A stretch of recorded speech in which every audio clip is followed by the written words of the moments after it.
if you can stay objective throughout that, if you can detach yourself temperamentally from the crowd, you get very rich. And you won't have to be very bright. I mean, I'm sure you are, but it doesn't take brains. It takes temperament.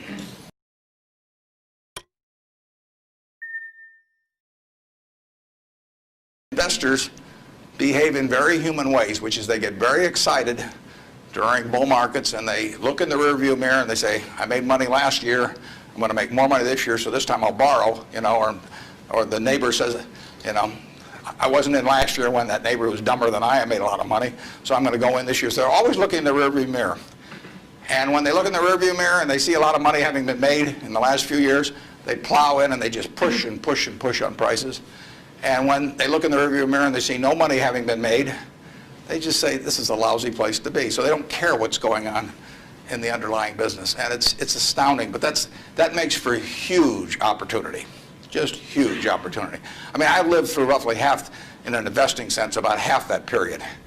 And I've had that long period of stagnation from 65 to 82, 17 years. I wrote an article for Forbes in 1979. I just said, how can this be?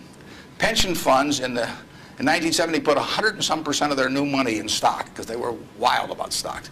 Then they got a lot cheaper, and they put a record low in, 9% of their net new money in 1978 when stocks were way cheaper. People behave very peculiarly in terms of the reactions because they're human beings, and they get excited when others get excited. They get greedy when others get greedy. They get fearful when others get fearful, and they'll continue to do so. And you will see things you won't believe in your lifetime, and securities markets. And the country will do very well over time, but you will see these huge waves. And if you can stay objective throughout that, if you can detach yourself temperamentally from the crowd, you get very rich. And you won't have to be very bright. I mean, I'm sure you are, but it doesn't take brains. It takes temperament. It takes the ability to sit there and look at something. When I started out in 1950, I would go through and find things at 2 times earnings, and they were perfectly decent businesses, and people wanted jobs at those companies, and everybody knew they were going to be around, and they wouldn't buy them at 2 times earnings, and that's when interest rates were 2.5%.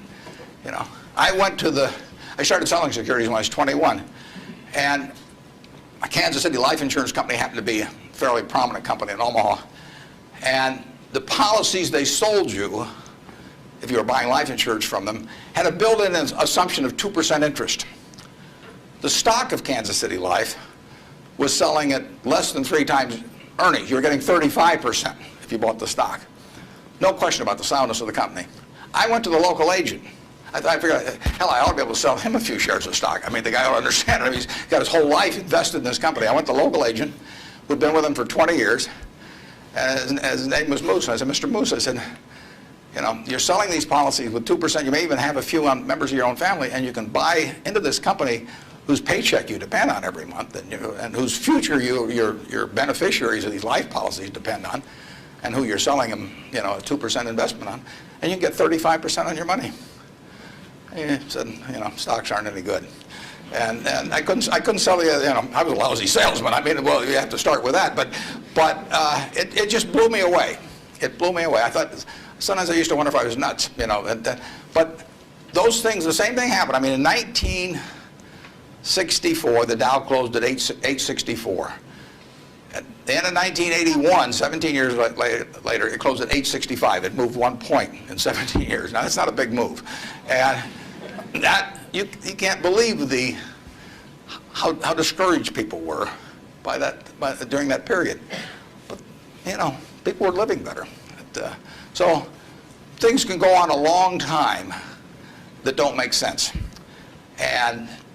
But they do come to an end. I mean, the internet thing. I mean, you had these companies selling for many billions of dollars that had practically no prospects of making any money. That's a bubble. But Herb Stein one time said, "Anything that can't go on forever will end." Now, that seems pretty. But think about that, and particularly think about it next time you're trying to do something just because the stock's gone up a whole lot, and your neighbors made money or something. You've got to be. You just have to sit and think objectively and think about, would I buy this whole business? If it's an internet company that's got 100 million shares out and selling at 100, that's $10 billion. Is it worth $10 billion? If it's worth $10 billion, it's got to be able to give you, 700 or 800 million next year. And if it doesn't give you 700 or 800 million next year, it has to give you maybe 10% more than that the year after and continue to. There aren't a lot of businesses that can do that. And people just go crazy.